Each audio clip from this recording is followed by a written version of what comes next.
Welcome back, guys. In today's video, I'm going to show you how to easily find any Wi-Fi password.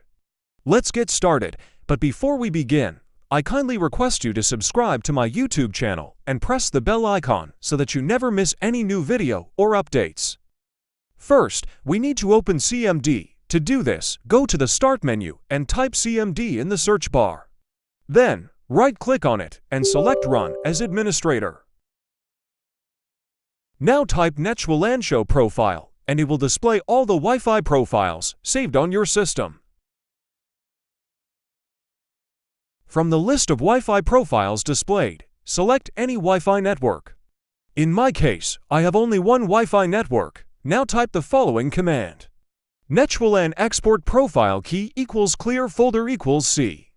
This will save the Wi-Fi profile details to the C or drive.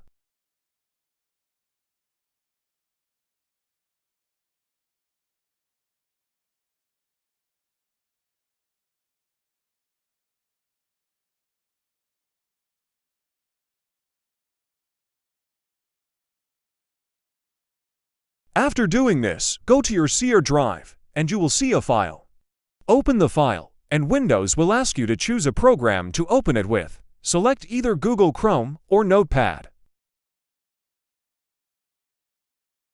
In the file, look for the section labeled Key Material. This will contain your Wi-Fi password.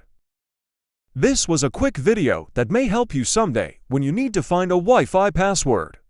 There are many other CMD and PC tricks, like changing a PC password without knowing the current one. So please like, subscribe, and stay tuned for more useful tips.